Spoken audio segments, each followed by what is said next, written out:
যখনই আমরা একটি বাড়ি বানানোর কথা চিন্তা করি ঠিক তখনই কিন্তু দুটো জিনিস আমাদের মাথায় আসে, বাড়ির সৌন্দর্য এবং বাড়ির মজবুতি। আর আপনার বাড়ির মজবুতি ডিপেন্ড করে পুরোপুরি সিমেন্টের উপর, কারণ একটি বাড়ি বানাতে সবচেয়ে বেশি ব্যবহার হয় কিন্তু সিমেন্ট। আর ঠিক তখনই কিন্তু সিমেন্টের কোয়ালিটির উপর কোনো রকমের আমরা কম্প্রোমাইজ করতে চাই না, আর ভালো কোয়ালিটির সিমেন্ট ব্যবহার করার জন্য আমরা কিন্তু 2 টাকা বেশি খরচা করতে রাজি হয়ে যাই। আর আপনি হয়তো জানেন প্রত্যেকটা ব্র্যান্ডের কিন্তু বিভিন্ন কোয়ালিটির সিমেন্ট হয়, আর নর্মালি আমাদের বাড়ির কাজের ক্ষেত্রে আমরা যেই কোয়ালিটির সিমেন্ট ব্যবহার করি পিপিসি এবং ওপিসি, এই দুটো কোয়ালিটির সিমেন্ট কিন্তু ম্যাক্সিমাম জায়গায় আমরা ব্যবহার করে থাকি। আর এই দুটো কোয়ালিটির সিমেন্ট নিয়ে আজকে আমরা ডিটেলসে আলোচনা করব। আপনি শীতকালে বাড়ি করছেন নাকি গরমকালে, কোন সিজনে কোন সিমেন্ট আপনি কোথায় ব্যবহার করবেন, ডিটেলসে আজকে আলোচনা করব এই ভিডিওতে। ভিডিওটি স্কিপ না করে পুরো ভিডিওটি দেখার চেষ্টা করবেন, না হলে কিন্তু কোনো গুরুত্বপূর্ণ পার্ট আপনি মিস করতে পারেন। ভিডিও হতে চলেছে খুবই ইনফরমেটিভ। গুড ইভিনিং সকলকে, কেমন আছেন সবাই? আশা করি সকলেই ভালো আছেন। সবকিছু বারবার বাড়ি ঘরে একবার। চ্যানেলটিতে নতুন হয়ে থাকলে অবশ্যই চ্যানেলটিকে সাবস্ক্রাইব করে দেবেন, আর ভিডিওটি ভালো লাগলে অবশ্যই ভিডিওটিকে একটি লাইক করে দেবেন। তো পিসিসির ফুল ফর্ম হলো পোর্টল্যান্ড প্রযোজনা সিমেন্ট, যেটাতে ফ্লাই অ্যাশের পরিমাণ একটু বেশি থাকে,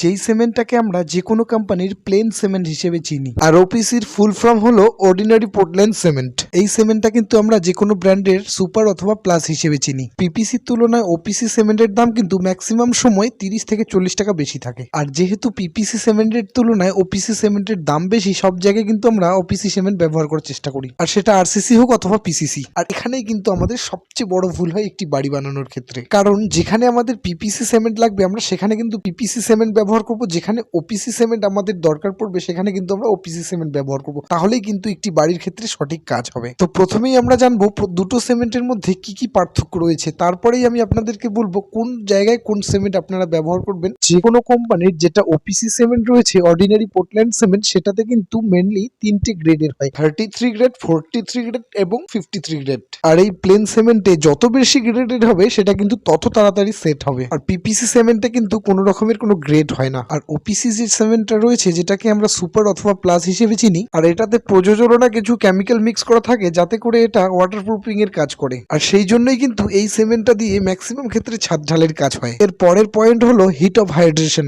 সিমেন্ট আর জল যখন এক জায়গায় মিক্সিং হয় তখনই কিন্তু তৈরি হয় হিট অফ হাইড্রেশন। আর এই হিট অফ হাইড্রেশন এটাই কিন্তু মেন কারণ, যেই কারণে আমরা সব ঢালাইয়ের ক্ষেত্রে ওপিসি সিমেন্ট ব্যবহার করতে পারবো না। আর কোন ঢালাইয়ের ক্ষেত্রে আমরা কোন সিমেন্ট ব্যবহার করব সেটা বোঝার আগে আরেকটু ডিটেলসে আমরা বুঝে নিই খুবই সহজ ভাষায় পিপিসি এবং ওপিসির সম্বন্ধে।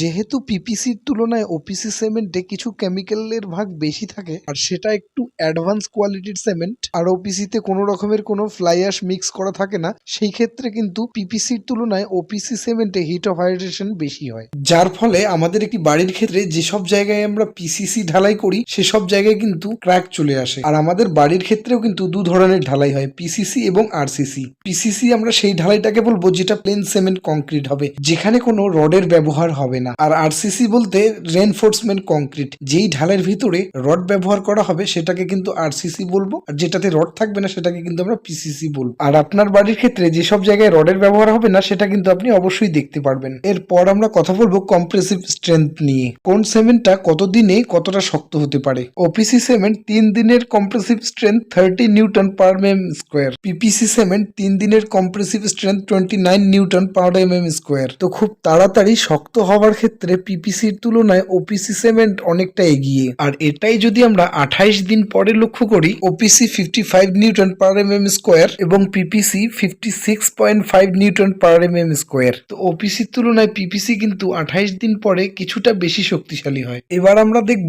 কোন সিমেন্টটাতে কতটা জল খাওয়াতে হয়। ওপিসি সিমেন্ট দিয়ে যদি আপনি কাজ করছেন সেই ক্ষেত্রে কিন্তু 7 থেকে 10 দিন আপনাকে জল খাওয়াতে হবে, আর সেখানে পিপিসি সিমেন্ট দিয়ে যদি আপনি কাজ করছেন 10 থেকে 14 দিন আপনার কিউরিং করতে হবে। ওপিসির তুলনায় পিপিসি সিমেন্টকে কিন্তু কিউরিং করতে হবে অনেকটা বেশি। তো এতক্ষণে আমরা যেটা বুঝতে পারলাম, যে কোনো ব্র্যান্ডের যেটা প্লেন সিমেন্ট রয়েছে সেটা দিয়ে আমরা সব ধরনের কাজ করতে পারবো, কিন্তু সেই সিমেন্টটাকে কিউরিং করতে হবে বেশি এবং সেটাকে একটু সময় দিতে হবে। আর যে কোনো ব্র্যান্ডেরই ওপিসি সিমেন্ট যেটা একটু স্পেশালি তৈরি হয়, আর সেই সিমেন্টটাতে হিট অফ হাইড্রেশনটা বেশি থাকার কারণে সেটা একমাত্র আমরা ব্যবহার করতে পারবো আরসিসি কংক্রিটে। যেসব ঢালাইতে রডের ব্যবহার হবে, যেমন ধরুন ছাদ অথবা বাড়ির ফাউন্ডেশন, বিল্ডিং এর ফাউন্ডেশন। আর যেসব ঢালাইয়ের ক্ষেত্রে রডের ব্যবহার হবে না সেখানে কিন্তু ওপিসি সিমেন্টটা ব্যবহার করা আমাদের উচিত হবে না। যেমন ধরুন মেঝে ঢালাই এবং অন্যান্য ওয়াল গাঁথনি এবং ওয়াল প্লাস্টার, এই সব কাজ কিন্তু আমরা পিপিসি সিমেন্ট দিয়ে করার চেষ্টা করব। এরপরে স্ক্রিনে যেই দুটো ভিডিও আপনাদের সামনে শো করবে অবশ্যই কিন্তু ভিডিও দুটো দেখার চেষ্টা করবেন, খুবই ইনফরমেটিভ ভিডিও। আর আপনার যদি কোনো প্রশ্ন থাকে তাহলে অবশ্যই কমেন্ট করবেন, আর চ্যানেলটিকে সাবস্ক্রাইব না করে থাকলে অবশ্যই কিন্তু চ্যানেলটিকে সাবস্ক্রাইব করে দিয়েই বেরিয়ে যাবেন। এর পরের ভিডিওতে আমরা কথা বলবো কোন কোন ম্যাটেরিয়ালস দিয়ে সিমেন্ট তৈরি হয়। তো দেখা হচ্ছে আরেকটা নতুন ভিডিও নিয়ে। ভালো থাকবেন সকলেই, ধন্যবাদ ভিডিওটি দেখার জন্য।